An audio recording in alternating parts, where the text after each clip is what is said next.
La voz de la igualdad relata la vida de Ruth Bader Ginsburg y los obstáculos a los que se enfrentó mientras progresaba en su carrera como abogada. La película se centra en los prejuicios y el sexismo que tuvo que afrontar, a pesar de ser una abogada talentosa. En el filme, Ginsburg comienza su primer día de clase en la Facultad de Derecho de Harvard, mientras se enfrenta a la discriminación en todos los niveles. Y finalmente se encarga de los primeros casos emblemáticos que definen la discriminación de género. Los recuerdos de la desigualdad dentro y fuera de los tribunales son evidentes. Desde ser el blanco de las bromas en una clase de compañeros hombres, hasta no ser apta en los puestos de un bufete de abogados para no herir los sentimientos de las esposas de los abogados. La voz de la igualdad narra la constante batalla de la igualdad de género en el derecho. Sobre ello nos platicará la senadora Kenia López Rabadán. Bienvenidas, bienvenidos a una emisión más de Cultura del Derecho. Mi nombre es Diego Guerrero y el día de hoy vamos a hablar de una película que nos lleva al tema del papel de la mujer en la sociedad. Nos habla también sobre la discriminación que se vive, sobre la violencia por razón de género, sobre los derechos de la mujer. En esta La Voz de la Igualdad, precisamente donde la protagonista es Ruth Bader Ginsburg. Y para ello me acompaña la senadora Kenia López Rabadán. Kenia, bienvenida a Cultura del Derecho. Muchísimas gracias por la invitación. Déjenme decirles que estoy muy feliz de estar aquí en estas instalaciones de mi alma mater. Quiero agradecer muchísimo, Diego, por supuesto, esta oportunidad de platicar además de una gran película. Una gran película y sobre todo con una mujer que se ha dedicado a defender el tema de los derechos de las mujeres, que ha estado muy metida en el tema de los derechos humanos. Yo te conocí desde defendiendo el tema de los derechos culturales, abriendo lo que ahorita se vuelve muy cotidiano, que es el tema de gobierno abierto, de invitar a la sociedad a que participe, a que hable sobre este tema, y que tú ya lo has venido haciendo en los diversos espacios que has ocupado y que has escuchado a la sociedad, que creo que es algo muy importante cuando uno ocupa un papel tan relevante al ser legislador. ¿Por qué elegiste esta película y qué llamó tu atención de la misma? Bueno, a ver, primero, quienes no la han visto, por favor, véanla, es espectacular. Y habla de esa lucha de las mujeres hace apenas unos años. A ver, estamos hablando de los 70s, ¿no? Uh-huh. Esta posibilidad de que una mujer pueda representar, defender, ser abogada. Primero estudiar, ¿no? Estudiar en una de las universidades pues más prestigiadas, en dos, de hecho, uh-huh, del mundo. Y además, pues, osar ser abogada, ¿no? O sea, querer ser abogada. Y una vez que logra romper esa barrera de estudiar, claro, y después de romper esas barreras culturales que lamentablemente pues estaban sujetos todos, desde los directivos de las universidades, los propios maestros, los propios compañeros, y es más, incluso las propias mujeres tratando de entender cómo desarrollarse en una escuela. Es impresionante la película porque no solamente es estudiar, sino después, y ya saliste y además fuiste la primera de tu clase, ¿no? Uh-huh. la más inteligente, la más disciplinada de tu clase, y luego no te dan trabajo. Ojo, estamos hablando, claro, digamos, de los 70s, 80s del siglo pasado. O sea, no es muy poco tiempo, digamos, ¿no? ¿Y esto ha cambiado? Sin duda ha cambiado mucho. No, bueno, estamos pendularmente del otro lado, ¿no? Sí. La jueza Ginsburg, pues además es un ícono de las abogadas en Estados Unidos, no solamente por su inteligencia técnica en términos legales, porque, a ver, abogados o abogadas inteligentes seguramente habrá muchos en el planeta, pero ella ocupó su inteligencia justo para abanderar las causas de más de la mitad de la población, o sea, de las mujeres. En esa generación, digamos, cada generación ha tenido un avance, ¿no? O sea, la generación anterior a ellas, pues era la lucha. Aquí, digamos, en México, por ejemplo, a mediados del siglo pasado era una lucha por votar. O sea, ya no, es increíble. Yo siempre cuento mi historia en mis conferencias y les digo, oigan, imagínense que mi abuela nació y no votaban las mujeres. Mi abuela, o sea, hace apenas 2 generaciones arriba. Uh-huh. Bueno, mi abuela fue adulta y las mujeres en México no votaban.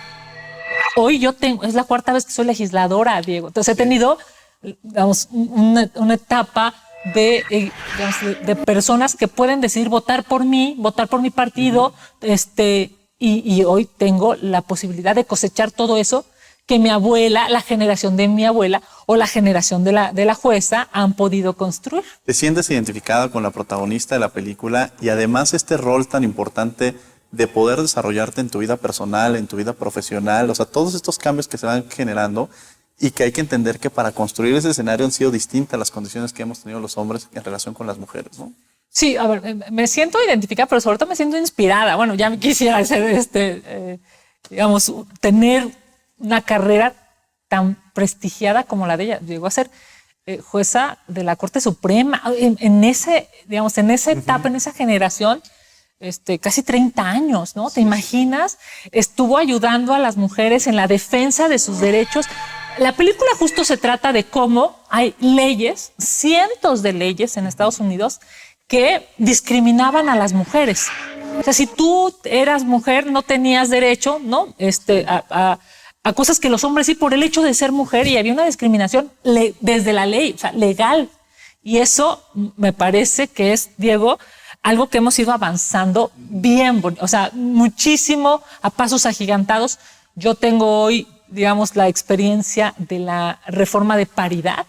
Y fíjate nada más, en la película hablamos de dos generaciones, bueno, digamos, hay representadas con una gran abogada también de una generación anterior, con la protagonista, que es la jueza, bueno, que en estricto sentido en ese momento era litigante o aspiraba a ser litigante, y con su hija. O sea, son 3 generaciones y cada una de las generaciones ha ido avanzando, ha ido mejorando para que hoy las chavas que están aquí en la Facultad de Derecho digan, no solamente voy a, digamos, a aplicar a un examen, entrar a la Facultad de Derecho o a cualquier institución educativa, sino además voy a tener la posibilidad de ejercer mi carrera en donde yo quiera e incluso tener poder público, tener poder en la toma de decisiones para mejorar la vida de más mujeres. Claro. Eso me parece maravilloso.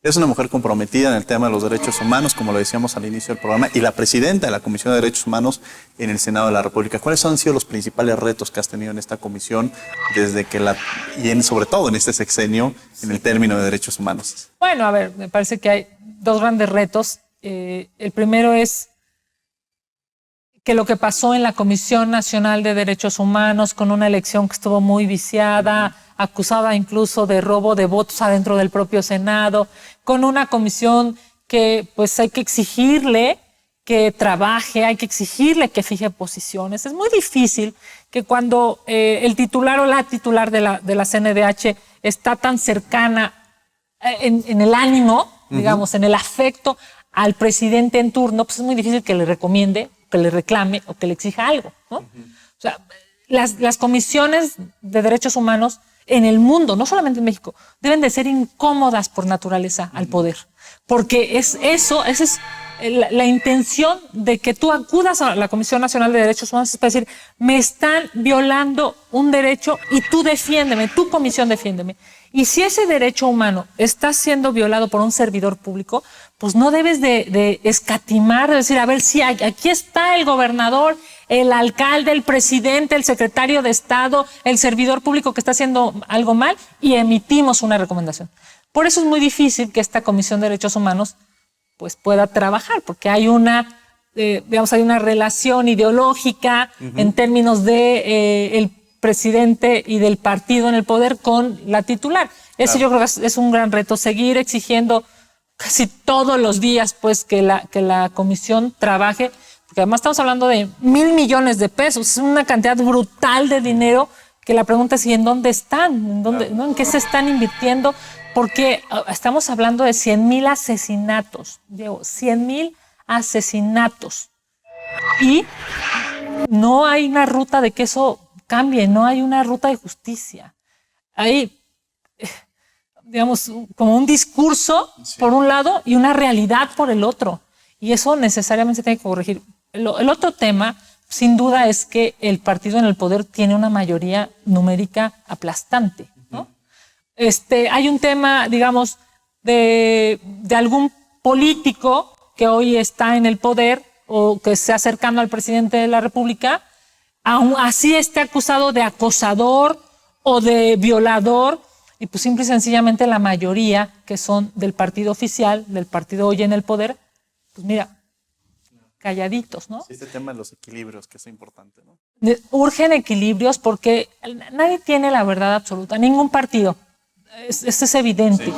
Pero entre más pluralidad haya para tomar una decisión, va a ser mucho más racional, más inteligente y a favor de México. Vamos a tener que ir a un corte, pero regresamos. Están en Cultura al Derecho.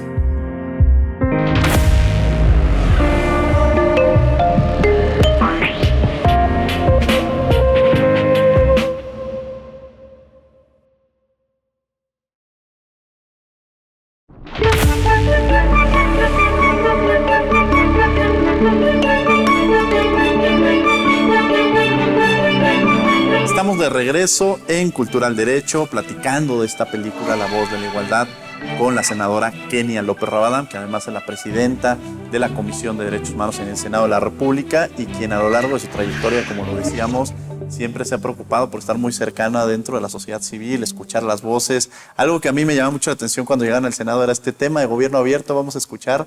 Y yo recordaba desde esta Comisión de Cultura, cuando estabas en la Cámara de Diputados, que tú ya lo venías haciendo, creando estos consejos para escuchar a la sociedad, que creo que eso coadyuva mucho en el fortalecimiento de estos pesos y contrapesos de lo que platicábamos anteriormente.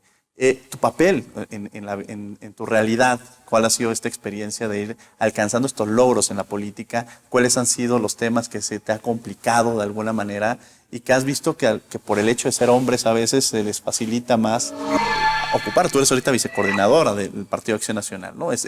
Ocupas ese espacio y que se sigan abriendo estos espacios también para las mujeres. Sí, bueno, a ver, claramente es una carrera siempre de resistencia, Diego. O sea, esto aquí requieres muchísima templanza, mucha inteligencia emocional y decir, a ver, no puedo enfrascarme en una discusión que no me va a generar concluir un acuerdo, ¿no? Porque de eso se trata la política. Se trata de encontrar entre tu punto de vista y el mío, así sea Morena, PAN, PRI, PRD, MC, tratar de buscar un punto de coincidencia para mejorar la vida de los ciudadanos. Y ese punto de coincidencia es muy difícil cuando pues hay muchos votos de un lado, digamos, ¿no? Que es vamos a hacer un parlamento abierto, pero vamos a hacer lo que nosotros queramos. Entonces no me digas que vas a abrir un parlamento abierto para ver si la Guardia Nacional tiene tintes apegados a derechos humanos o la vas a militarizar. Claro. Tú recordarás yo diría, son de las peores vergüenzas en el Parlamento mexicano. ¿Escucharon? A especialistas, técnicos, intelectuales, gente experta en derechos humanos, pero también en diferentes tipos de policías. Y después de escuchar a todos, hicieron lo que quisieron. La historia, todos la sabemos, aquí los abogados, el auditorio que nos acompaña sabe que después bajo un decretazo, una cosa verdaderamente ominosa y de vergüenza en términos jurídicos, en un decreto, pues están militarizando casi a este país. En fin, ¿qué te quiero decir con eso? Que no solamente es escuchar a los ciudadanos, sino hacerle caso a los ciudadanos. Ese es el tema de fondo. Y ojalá y este gobierno entienda que no es con parlamentos abiertos, simulados, como las cosas se tienen que resolver.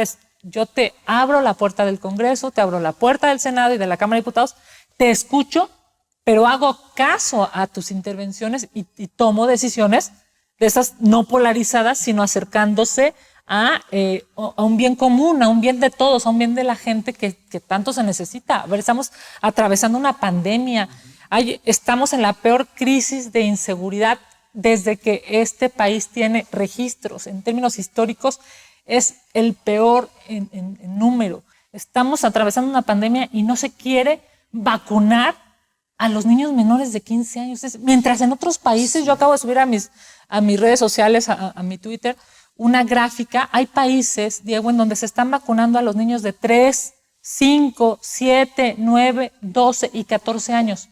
Aquí en México eso está imposible. Y bueno, pues en términos económicos, también los datos están terribles, ¿no? ¿Qué tendríamos que cambiar en toda esta parte? Bueno, ya esta es responsabilidad del gobierno, pero cada uno desde nuestra trinchera.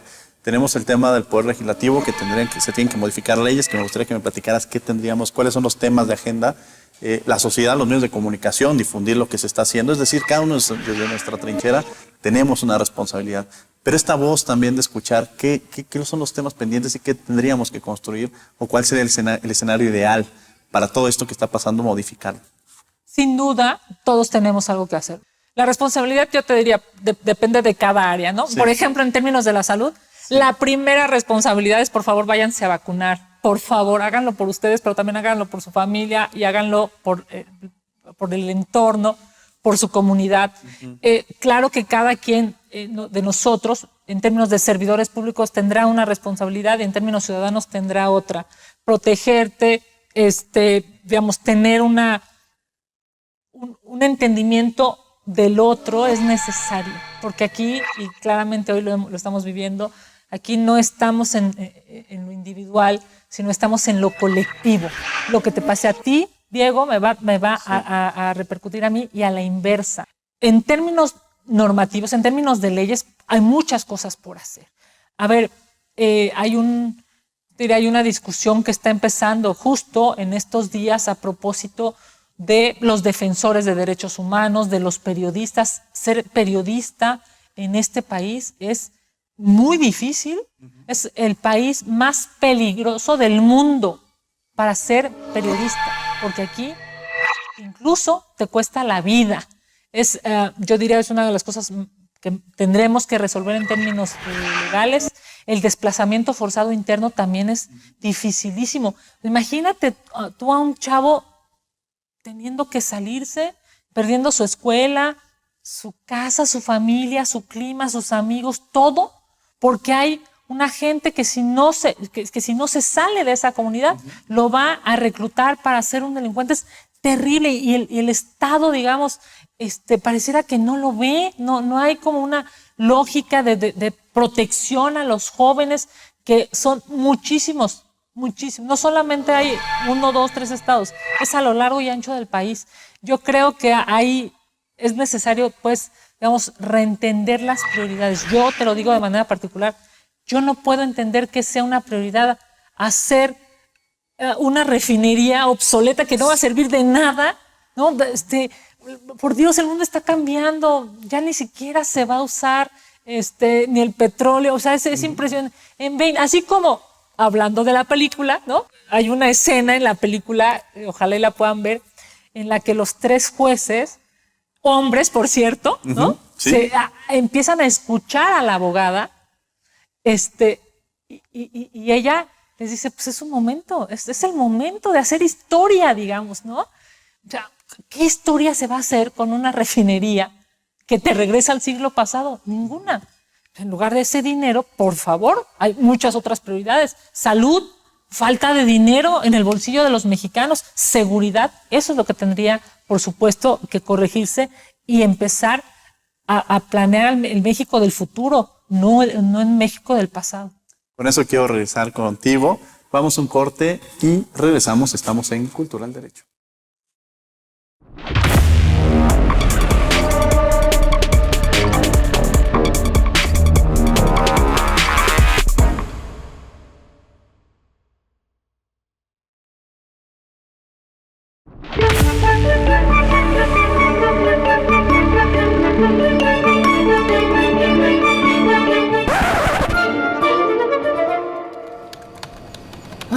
Ahí va el Juanpa ese. ¿Cómo me cae mal?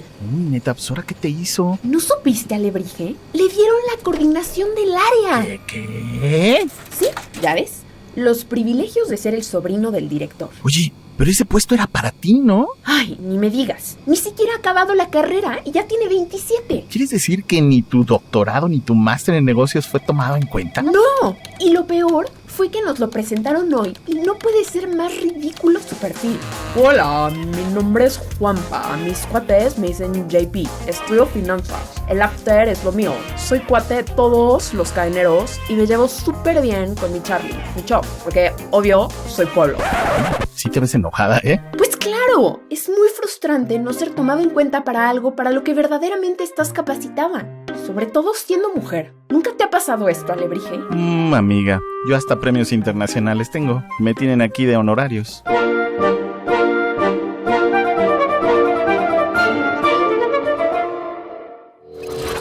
Estamos de regreso en Cultura al Derecho, platicando sobre la voz de la igualdad con la senadora Kenia López Rabadán. Y platicábamos de esta difícil trayectoria también de romper con varios trabas que se nos van presentando en la vida. Y muchas veces, al gobierno se le olvida que en algún momento fue oposición, y a la oposición a veces se le olvida que fue gobierno. Parece que tendría uno que incluso hasta gobernar pensando que en algún momento va a volver a ser oposición. O sea, yo creo que esa tendría que ser la visión que tendrían que tener. ¿Cuál es el papel en este momento de la oposición frente al gobierno? ¿Y cuál debería ser también el papel o la línea que deberían de seguir? Una gran pregunta, Diego, por varias cosas. A ver, pero es cierto, ¿eh? O sea, a ver, yo luego cuando quiero hacer un reclamo público fuerte, yo les digo, oigan, 20 años, quisieron ser 20 años gobierno y llegan al gobierno y se comportan de manera irresponsable porque llegó, yo creo que eso sí nadie lo va a escatimar, llegó con 30 millones de votos y la gente quería un cambio. Y claro que también la gente tiene todo el derecho a decir, pues si no eres bueno te voy a cambiar por otro y si no por otro y si no por otro. Esa es la democracia. Por eso cuando quieren molestar al INE, ¿no? Cuando quieren como destruir al INE o mermar al INE, a mí me parece irresponsable totalmente. A ver, el INE ha demostrado que no importa cuál sea el partido en el poder, porque obviamente ha habido, digamos, cambio de estafeta y de gobiernos. Este gobierno pareciera que tiene un ADN solo de oposición, ¿no? O sea, están construidos en lo... Ahora, también no hay que culparlos. Nacieron, crecieron y se reprodujeron siendo oposición. Eso es real, ¿no? O sea, muchísimos años, pero son gobierno, ya que acepten que hay que generar el bien de la gente, no nada más el discurso populista. A mí me parece que la oposición tiene dos grandes retos, entonces, o sea, esa es la realidad del gobierno, ¿no? Uh-huh. Pero la oposición tiene dos grandes retos. Primero, la congruencia y segundo, proponer, hacer, que la gente sepa que vale más la pena votar por X o Y partido, ¿no? Que por que no está resolviendo los problemas, y me refiero desde el municipio, la entidad federativa o en su caso el país. Urgen contrapesos, eso es súper necesario. Una sola visión no le funciona a nadie en el mundo y tampoco aquí en México, porque nadie tiene la verdad absoluta, Diego. Se necesita escuchar muchas voces para tomar mejores decisiones. ¿Algún mensaje que le quieras mandar a las mujeres que quieren participar en política, sobre todo viniendo de ti, que has generado estos espacios y además has abierto muchas oportunidades? Primero decirles a todos, a mujeres y a hombres, que nadie les diga que no se puede. Eso es imposible, todo se puede. Claro que se necesita disciplina, constancia, trabajo, amor por lo que haces. Miren, yo no tengo ningún apellido rimbombante, ¿no? Yo no soy hija de ningún político. Mi mamá, que amo, yo soy feminista total porque mi mamá es una mujer que rompió paradigmas en su generación. Hoy tiene 80 años y es maravillosa, pero es una mujer echada para adelante. Nada la achicaba. A cualquier cosa ella encontraba un como sí, ¿no? Yo creo que por eso soy tan feminista, porque ella para mí es una gran inspiración. Chavas, no se detengan. No hay nada hoy que las pueda parar. Hoy la mitad del poder es para las mujeres. La mitad del poder es para las mujeres en la toma de decisiones. La mitad de gobernaturas, la mitad de diputadas, la mitad de senadoras, la mitad de juezas, la mitad de magistradas. Hay muchísimos espacios para construir entre mujeres y hombres un mejor país. Kenia, muchas gracias por haber estado con nosotros, senadora Kenia López Rabadán. Muchísimas gracias a ti, les mando un abrazo y bueno, pues estoy a sus órdenes. Gracias a ustedes por habernos acompañado en una emisión más de Cultura al Derecho. También los invitamos, los martes estamos en Derecho a Debate, todos los martes a las 4 de la tarde por el 96.1 FM Radio UNAM. Que tengan buen día.